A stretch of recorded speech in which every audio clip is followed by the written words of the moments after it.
Hello there guys, welcome to one of my videos. On this video tonight I am going to be giving you my match reaction for the Manchester United Lask Linz game. So it has just ended, Manchester United 2, Lask Linz 1 at Old Trafford in the last 16 of the Europa League second leg, and it did of course end 7-1 on aggregate because we did win the first leg by 5-0 back in March. Obviously, we are now into the quarterfinals of the Europa League. We do play FC Copenhagen because they did beat Istanbul Başakşehir by 3-0, and I think overall it was 3-1 on aggregate. But got to say, I've just watched the highlights of the game, and it weren't the best of performances by Manchester United. We do know that Ole Gunnar Solskjaer had made, a lot of changes. I think he made around 9 changes from our 2-0 win against Leicester last month. But he only made 2 changes from the first leg against Lask Linz, because Solskjaer did say prior to the game he was going to go with a similar team to as he did do in the first leg in that. Obviously, we did rest some key players, tonight. Obviously, David De Gea, didn't start. Obviously, Wan-Bissaka wasn't involved in the game. Obviously, Victor Lindelof wasn't involved in the game. Luke Shaw, of course, was out with an ankle injury. He's going to be back for the new season. Obviously, Alex Tuanzebe weren't involved. Solskjaer did confirm this prior to the game. Obviously, Bruno Fernandes didn't play any part. Rashford didn't play any part. Obviously, Anthony Martial, he didn't start, but he came on in the game. Also,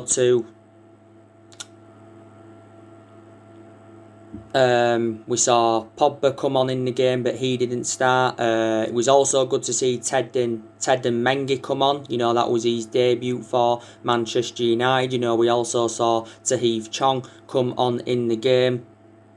But, yeah. So, let's delve into the goals anyway. So, the first goal came from Lask Linz, surprisingly. It was a goal from Philip Weinsinger, and it was a good goal as well. I think it was actually, from 30 yards. And that was in the second half. But obviously, then we equalised through Jesse Lingard. I knew Jesse Lingard was going to be starting the game because Solskjaer did confirm it prior to the game. And I thought, to be fair, Jesse Lingard had quite a good game. Good to see him get his name on the score sheet. He also scored in our 2-0 win against Leicester. That was actually, his first goal for the football club since Ole Gunnar Solskjaer's first game in charge. It was also, the Juan Mata that had got the assist. And Juan Mata did get both assists for both goals. And obviously, the second goal came from Anthony Martial.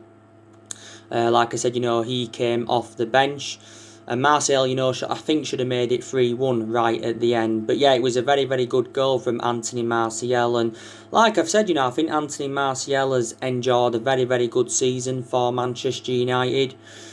Like I said to you, I think he's had 2 good years out of the 5 years he's been at the football club. He's done well this season under Solskjaer, and he did well in his debut season under the Louis van Gaal era. We got Martial for around £36 million from Monaco, but throughout the course of this season, we have been playing him in that central position. But yeah, he did make an impact, when he came on. I read the stats of the game. I think it said we had a total of 9 shots in the game. Lask, I think they actually had more shots than us. Didn't they have around 13 shots, created more chances than us. I think we actually had around 3 shots on target. But we definitely weren't the best of performances by Manchester United. I don't think, Sergio Romero did too bad in goal. He did make some good saves, did Sergio Romero. And it was only his second appearance for Man United since the restart. I had a feeling Sergio Romero would have been starting this game, because he does tend to play in our cup games. There's a chance that Sergio Romero could end up leaving Manchester United, because when we do recall Dean Henderson from his loan, then Sergio Romero will be our 3rd choice goalkeeper. Obviously, this has been Sergio Romero's 5th year at Man United, and because we got him on a free transfer from San Pandora back in 2015, he is now 32 or 33. But it was unfortunate, not to keep out Philip Weinstinger's shot. Well, he had no chance anyway, but it was just unfortunate that, he couldn't make any attempt, to save it.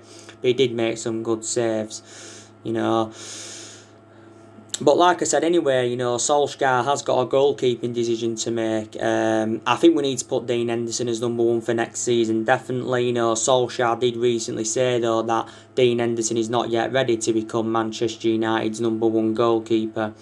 Yeah, I think now Dean Henderson has got that experience behind him. Obviously, Dean Henderson has enjoyed 2 successful loans with Sheffield United,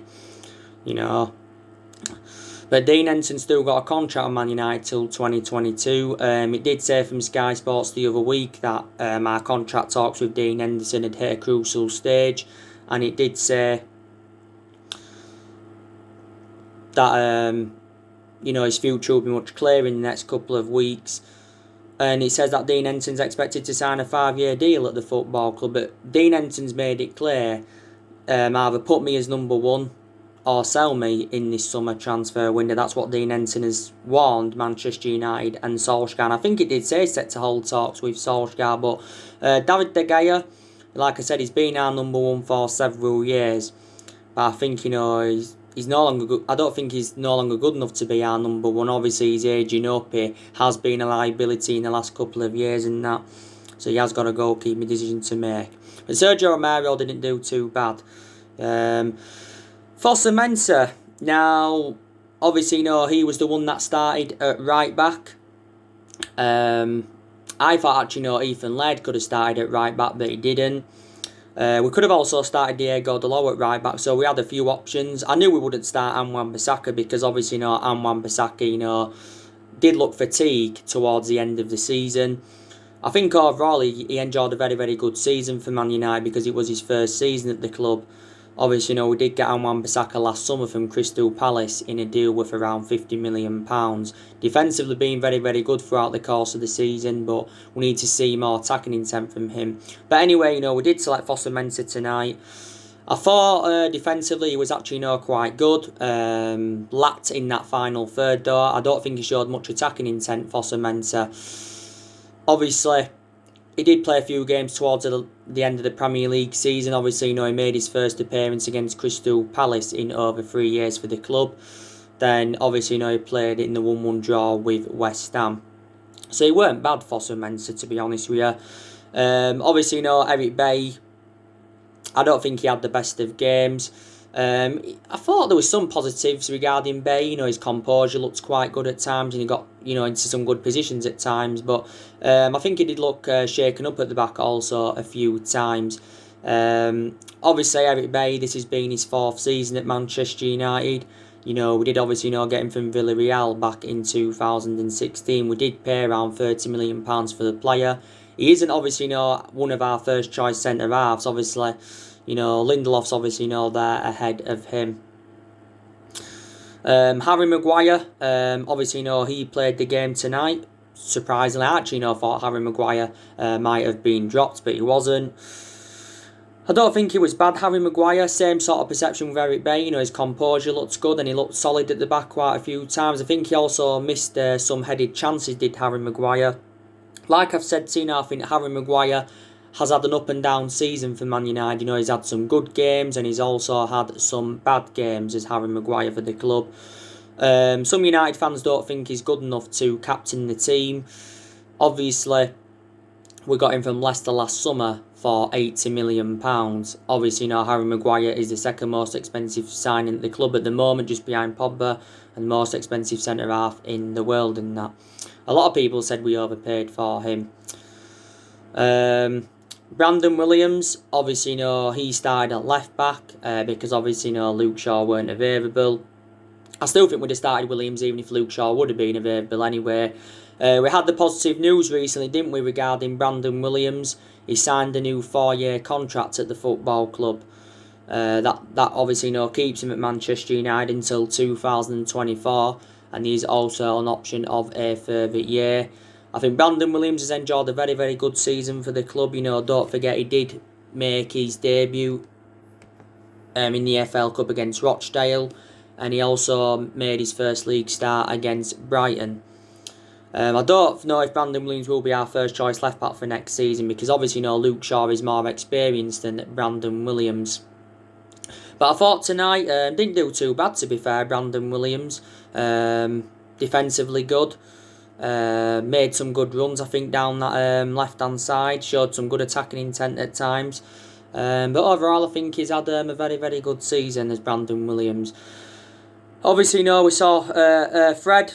He obviously was playing tonight. He was obviously the holding midfielder. To be honest with you, I don't think Fred had the best of games. Did lack that composure at times, and I thought at times he did look a bit sloppy on the ball. I still think Fred has enjoyed a very, very good season for Manchester United. Obviously towards the end of the Premier League season, obviously Fred weren't getting in the team and that. Obviously, I've seen a lot of improvements from Fred, under Solskjaer. Obviously, he's confounded his critics wrong, because, he got a lot of criticism when we had Jose Mourinho. But under the Jose Mourinho era, Fred never really got his opportunities in that. But he is on that list as one of our most expensive signings, because we did pay £52 million in from Shakhtar Donetsk. Obviously, Scott McTominay, he obviously was playing. Don't think he was too bad, to be honest with you, with Scott McTominay. I think he actually got a yellow card in the game. Same sort of thing with Fred. McTominay weren't getting starts towards the end of the Premier League season, because obviously Matic was getting there ahead of McTominay and Fred towards the end of the season. Obviously Matic played no part in the game tonight. But I still think McTominay has enjoyed a very, very good season for Man United. Obviously, he was injured earlier on in the season. Don't forget, he did have that ankle injury. Obviously, Jesse Lingard, like I said, was playing alongside Scott McTominay. Like I said, it was good to see him get his name on the score sheet, but he would have been disappointed to go off with Lingard. Prior to the game, Solskjaer and Jesse Lingard was asked, about how it felt, for Lingard to score that goal against Leicester and all of that. And Lingard knows he hasn't had the best of seasons, and he does know that he's got to improve as a Man United player, obviously.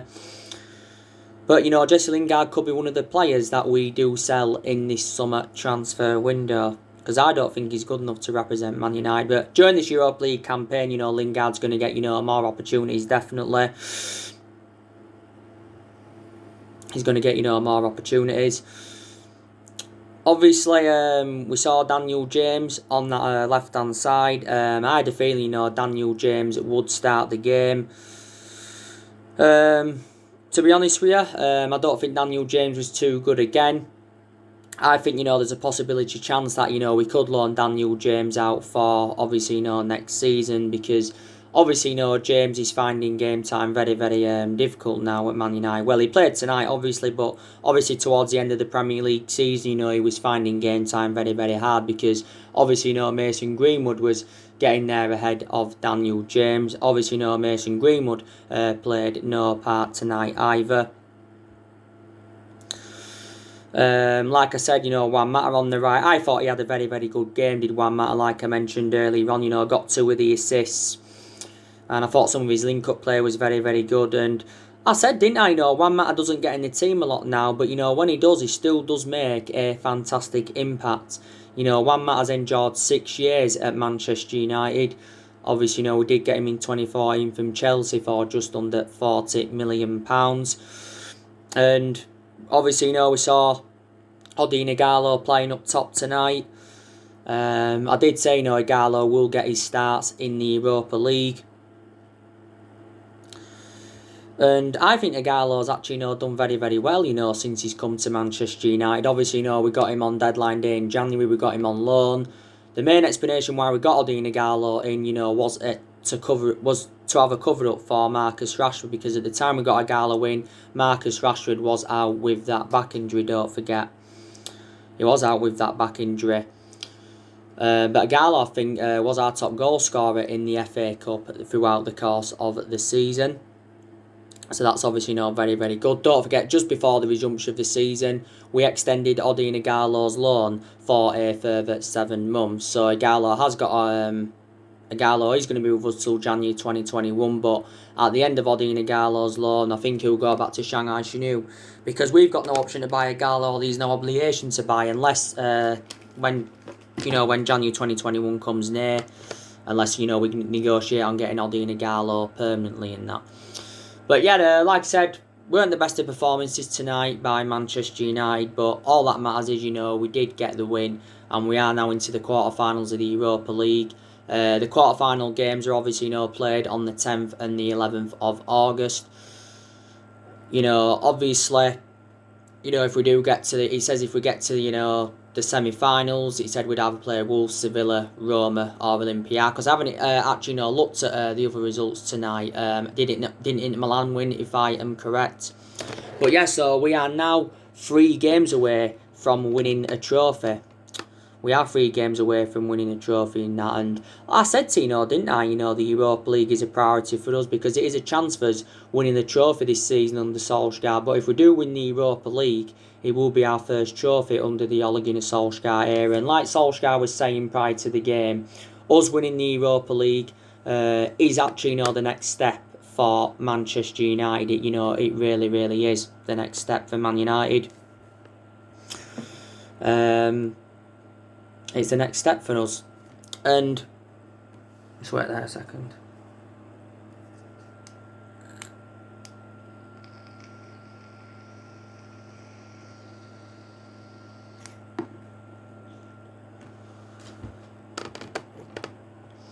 And like I said, we haven't won a trophy for over 3 years. But I expected, to win by more than 2-1 tonight. I didn't even expect Lask to score, to be quite honest with you. And I actually, thought we'd have beaten them maybe 2 or 3-0, even though, we did rest quite a few key players. Because Lask aren't that good as far as I know. Don't really know much about them, like I've mentioned before. We are unbeaten now in 10 games against Austrian clubs, and I think we are now unbeaten in our last 14 Europa League home games. So our record in the Europa League is, actually, quite good.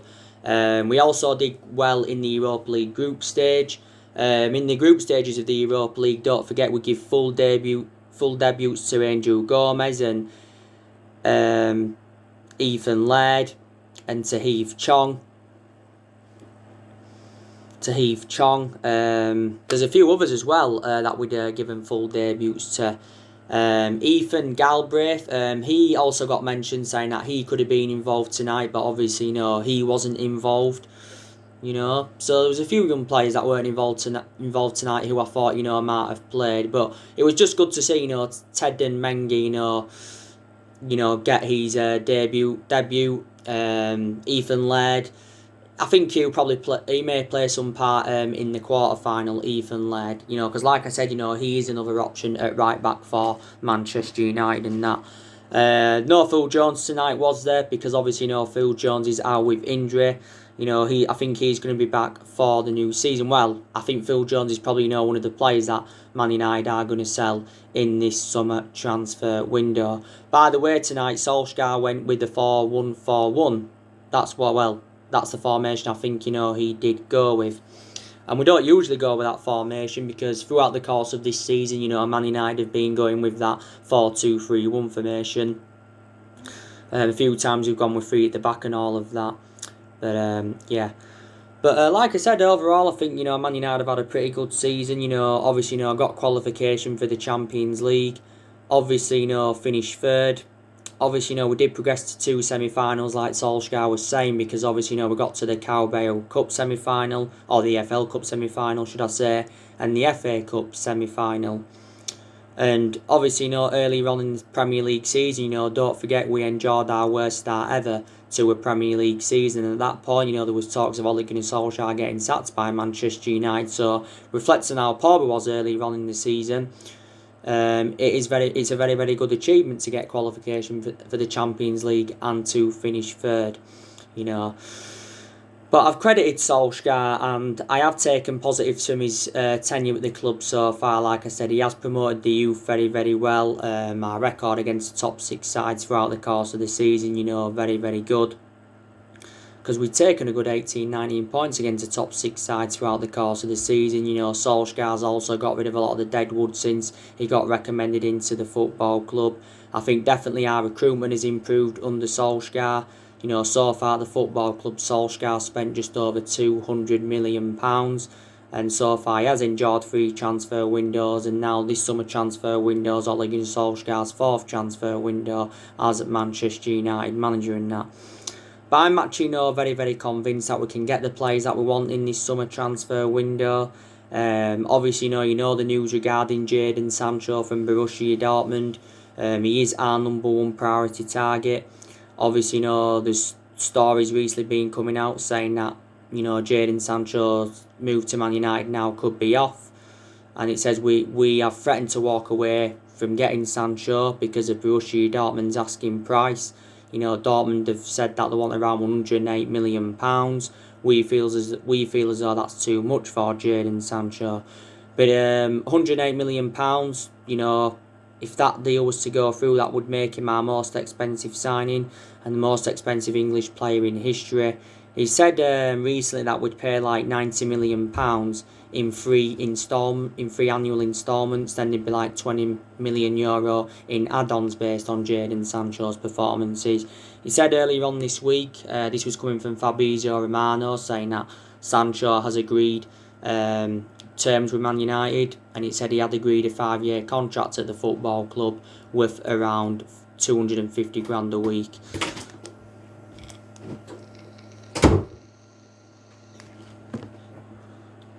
With around 250 grand a week and that. But Jadon Sancho at Man United, could still definitely happen.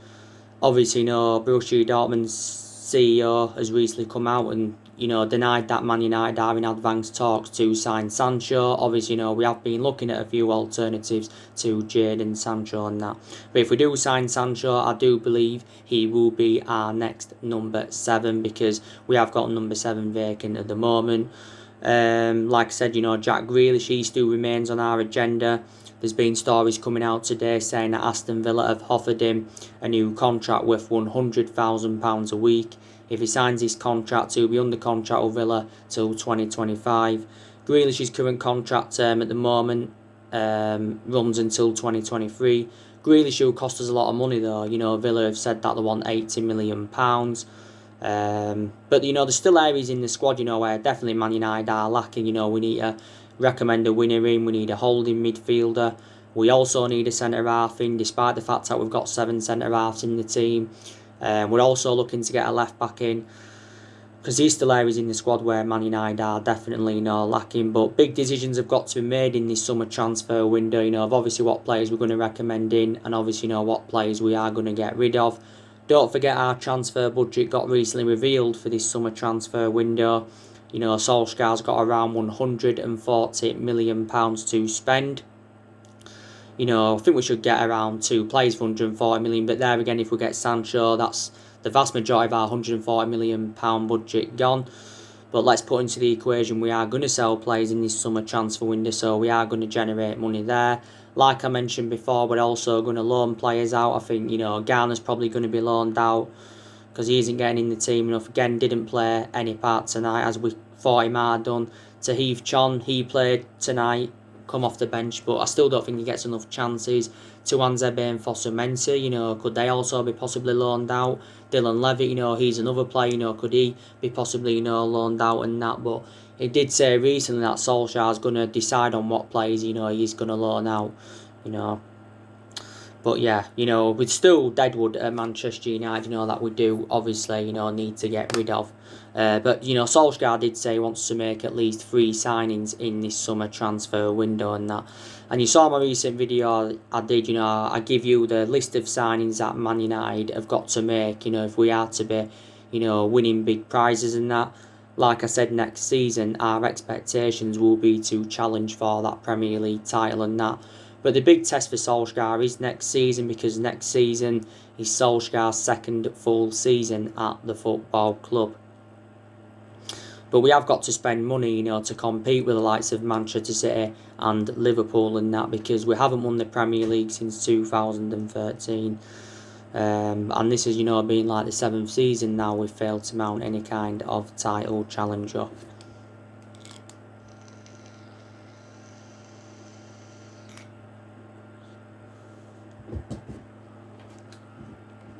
But like I said, Solskjaer has got the backing of the board. He's also got the backing of the Glazers, and he's also got the backing of Ed Woodward. But I did say, didn't I, even if we didn't get qualification for the Champions League, Solskjaer would be Manchester United manager next season, because obviously, it is a transition period, and it has been a transition period for a while and that.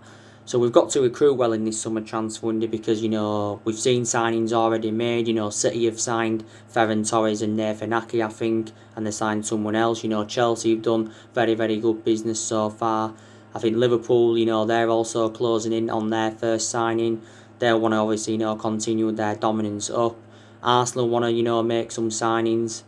I presume Leicester, want to do some recruitment. Tottenham, they'll also want to, do some recruitment as well. So, yeah, there you go. By the way, I just want to give you some news regarding Alexis Sanchez. He will be officially an Inter Milan player tomorrow, because Fabrizio Romano and Di Marzio did recently confirm that Alexis Sanchez has agreed to join Inter Milan permanently. He will be joining Inter Milan on a free, so Inter Milan won't be paying a fee for him. I'm surprised that we actually didn't demand a fee for Alexis Sanchez.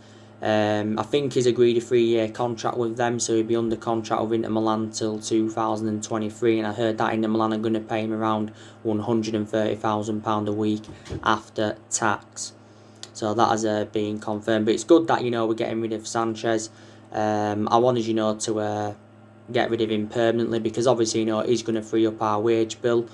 Because throughout Sanchez's loan at Inter Milan, we were still paying the vast majority of his wages. We were still paying him like 300 grand a week, and Inter Milan were paying like the other 100-odd thousand. I think they were paying him around £150,000 a week, but actually Sanchez's wages at Man United were like 400 grand a week, potentially rising up to 500 grand a week based on the image rights and the bonuses. But didn't want Sanchez back at Man United anyway. He did enjoy a difficult 18 months at the football club.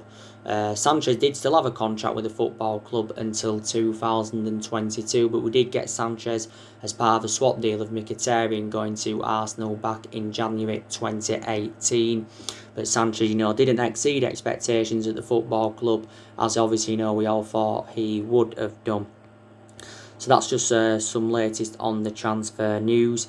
Like I said, I've got an idea, of the players that we're going to get rid of in this summer transfer window. Get rid of Jones, Smalling. The news regarding him. He has now obviously returned to Manchester United. Smalling, Solskjaer did recently say that, he thinks Smalling's got a future at Man United.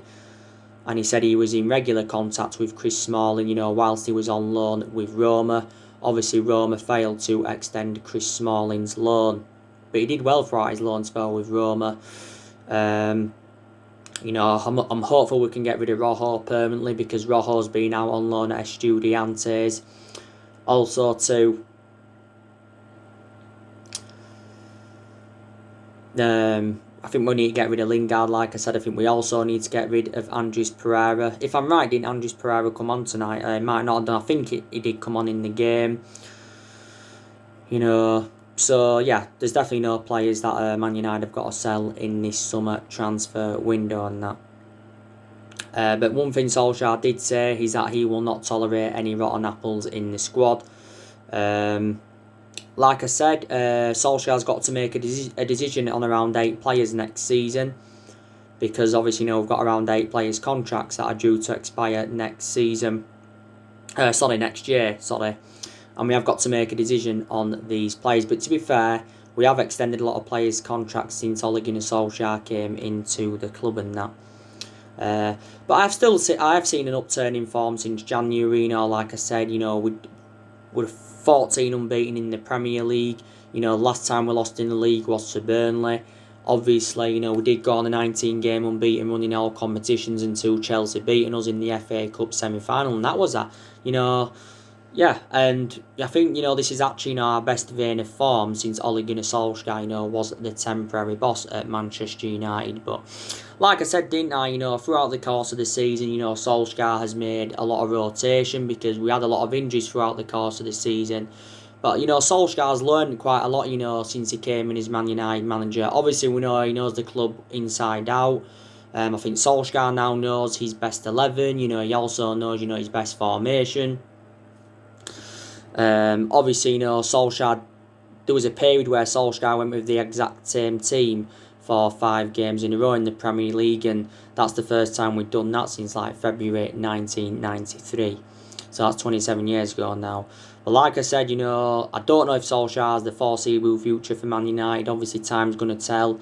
He is our 4th permanent manager since the Ferguson era. We've seen 3 managers sacked from Man United since Ferguson, and that was David Moyes, Louis van Gaal and Jose Mourinho. Obviously, Moyes lasted 8 months, Van Gaal lasted 2 years, and Mourinho lasted 2.5 years. But we're definitely not going to spend money in this summer transfer window. And we spent a lot of money as it stands now. We spent nearly £1 billion on players in the last 7 years, and we've recruited over 30 odd players in since the Alex Ferguson era and that. We'll just need to be patient with Solskjaer, we really, really do. But by the way, revert back to what I said on tonight's game, if we'd have obviously gone with our strongest team, then probably would have won by more than 1 goal, to be honest with you. But it weren't the best of performances by Man United. I thought Lask totally dominated the first half. Like I said, they had some good chances and all of that. But all that matters is that scoreline and that. Obviously, in the previous game before last, we're beating Club Brugge by 5 goals to 0. We've had some big wins under Ole Gunnar Solskjaer, haven't we? So anyway, guys, my video tomorrow, I will be giving you my player ratings. Drop your comments, likes below on the channel if you do consider subscribe as always, and take care. God bless. See you all again very, very soon.